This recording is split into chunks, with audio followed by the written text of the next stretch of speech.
Picture two retirees. Same age, 65. Same nest egg, $900,000. Same Social Security check, same spending habit of $60,000 a year. One of them runs out of money at 84. The other one still has $310,000 left at 92, and that's after paying for the same cruises, the same grandkids' birthday gifts, the same everything. The difference between them was never how much they saved, it was the order they pulled it out. Most people spend 30 years building a pile of money and about 30 minutes thinking about how to take it apart. You've probably heard just pull from whatever account is easiest or take from the one that's grown the most. That instinct is exactly what drains an account decades early, and almost nobody tells you why until the damage is already sitting on a tax return. Here's the promise of the next few minutes. You're going to understand the concept of withdrawal sequencing, the order in which you tap your taxable brokerage account, your tax-deferred 401k or IRA, and your tax-free Roth account, and why that order can add more to your retirement than another 5 years of saving ever could. This isn't about which account has more money in it today. It's about which account costs you the least to touch, in what year, and what that decision quietly triggers behind the scenes with the IRS and with Medicare.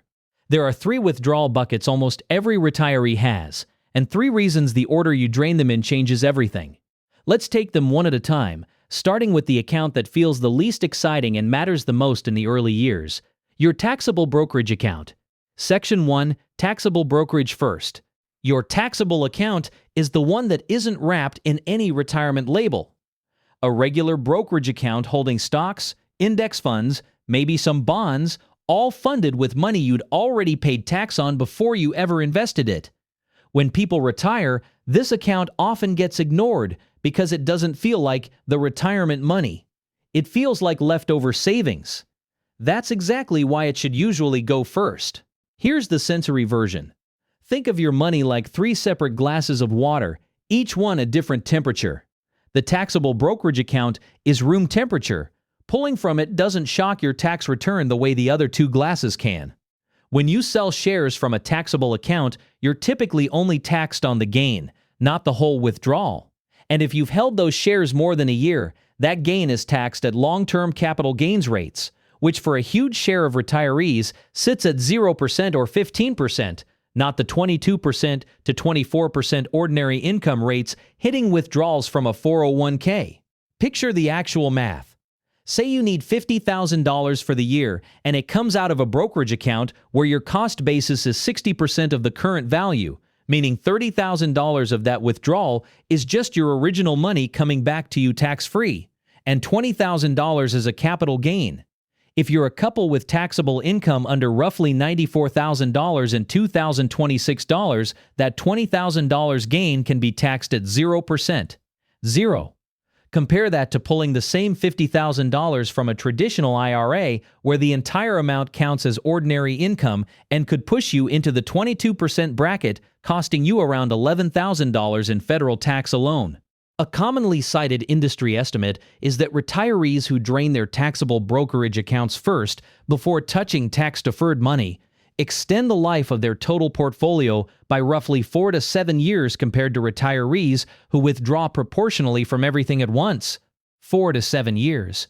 That's not a rounding error. That's the difference between running dry at 81 and making it comfortably past 88. But there's a second reason this account goes first, and it's the one nobody puts on a whiteboard. Every year you spend down your taxable account instead of your 401k, you're buying time. Time for your tax-deferred account to keep compounding untouched.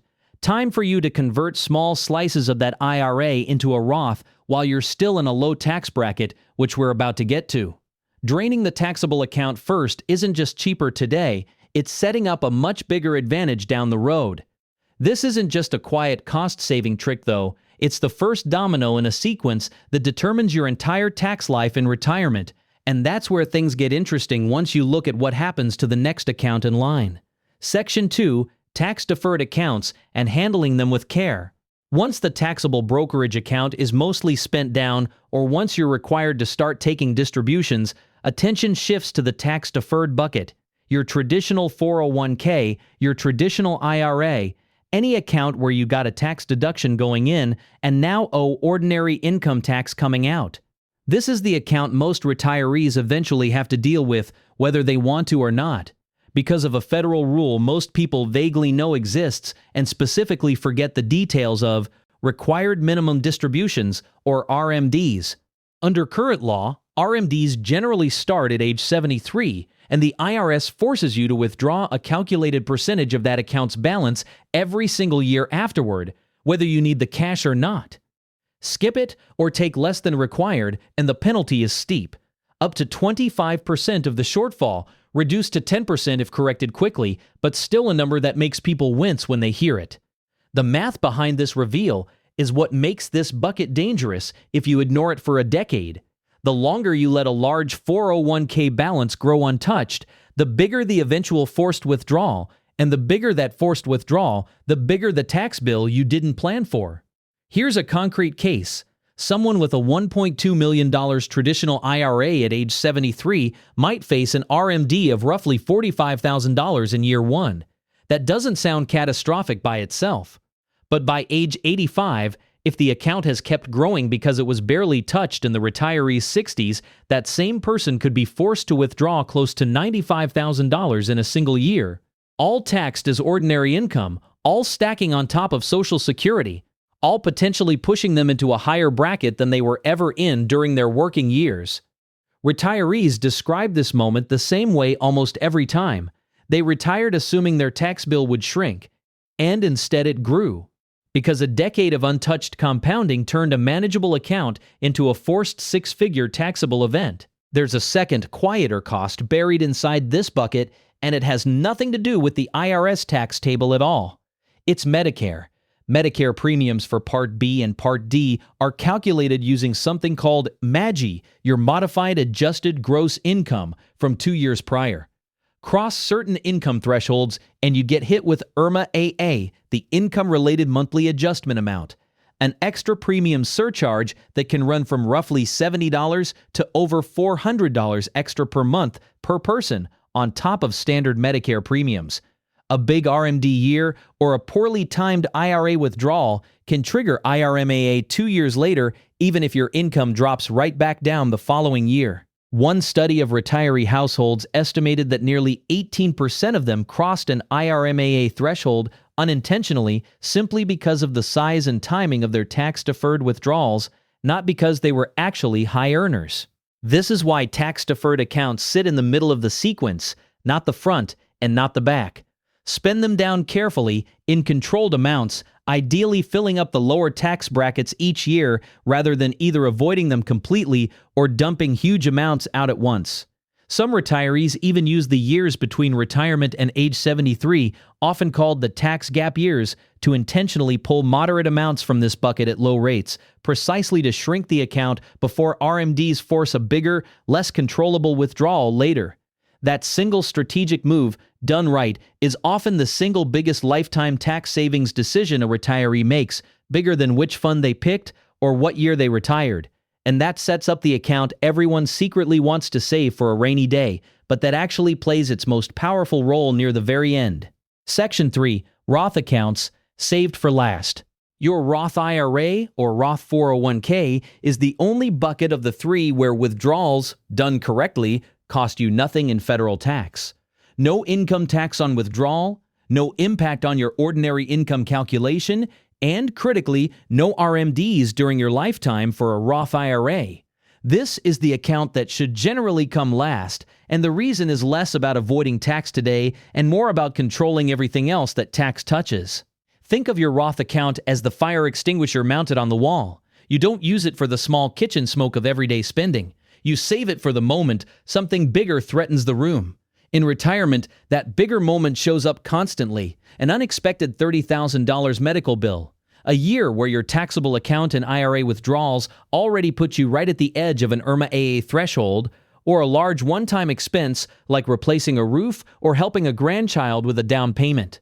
Pulling that money from a Roth adds zero additional taxable income, so it doesn't push you across a bracket line, doesn't spike your Medicare premium 2 years later, and doesn't count against you in any means-tested calculation. Consider the numbers side by side.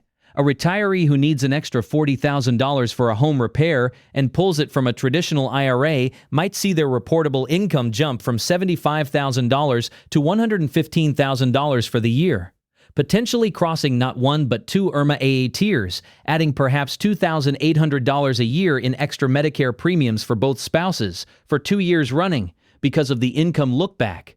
The same $40,000 pulled from a Roth account adds $2,800 in extra Medicare costs of exactly zero. That single decision over just the 2 affected years is worth roughly $5,600 in avoided premium surcharges alone, completely separate from any income tax saved. There's also a legacy angle that reinforces why Roth money should sit untouched the longest. Since Roth IRAs carry no lifetime RMDs, that account can keep compounding tax-free for the entire length of retirement if it isn't needed for spending. And current data suggests the average retiree who protects their Roth bucket until their mid-80s or later ends up passing on an account roughly 30% larger to heirs than one that was drawn down evenly alongside the other 2 buckets from day one. Heirs who inherit a Roth also generally don't owe income tax on those withdrawals, even though current rules typically require the account to be emptied within 10 years of inheritance. Protecting the Roth bucket, in other words, isn't just about the retiree's own decades, it echoes forward into whoever comes next. Now here's where the 3 sections connect into one picture, and it's simpler than it probably sounds after all these numbers. The order isn't arbitrary. It's built around one repeating truth. Spend the money that costs you the least tax first, and protect the money that costs you the most tax, or the most in downstream consequences, for later or for emergencies. Taxable brokerage money is already taxed on the principal, so it's cheap to spend early. Tax-deferred money triggers ordinary income tax and eventually forces itself out through RMDs, so it needs deliberate, moderate handling in the middle years. Roth money triggers nothing at all, so it deserves protection until the moment it's truly needed, whether that moment is a large surprise expense, a year when you're at risk of crossing an IRMAA line, or simply the final years of a long retirement. So here's the simple framework you can actually use. Picture 3 withdrawal zones layered like a step pyramid. Bottom step, used first and most often in the early retirement years, your taxable brokerage account, spent down deliberately, harvesting long-term gains at low rates while you're likely in a lower bracket than you were while working. Middle step, used steadily and carefully across your 60s and early 70s, your traditional 401k and IRA, drawn in controlled amounts that fill up your current tax bracket without spilling into the next one, ideally shrinking the balance before RMDs force your hand at 73. Top step, touched last and treated almost like insurance, your Roth account, held back for emergencies, for years when other income already has you near an IRMAA threshold, and for the final stretch of retirement, when tax-free income matters most and leaving a larger, cleaner inheritance becomes part of the plan. None of this requires predicting the stock market or guessing at future tax law. It requires knowing which glass of water you're drinking from this year and why.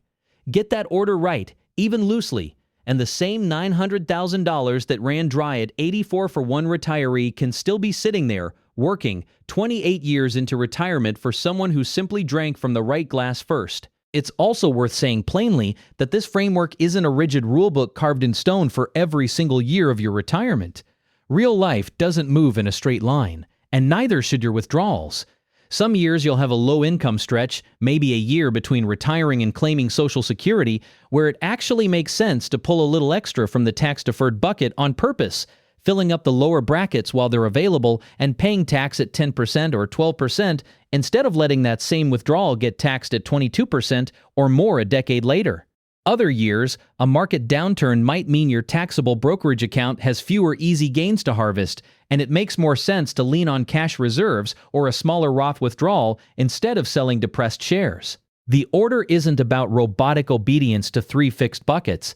It's about checking every single year which account costs you the least to touch given where your income already sits, what your Medicare premium calculation looks like 2 years out, and what's still sitting untouched for later. This is also why so many financial advisors talk about running a multi-year tax projection instead of making decisions one December at a time. Looking 5 or 10 years ahead lets you see the RMD cliff coming before you're standing on the edge of it, and it lets you decide, calmly and early whether a partial Roth conversion in your mid-60s might soften a much larger tax bill in your late 70s.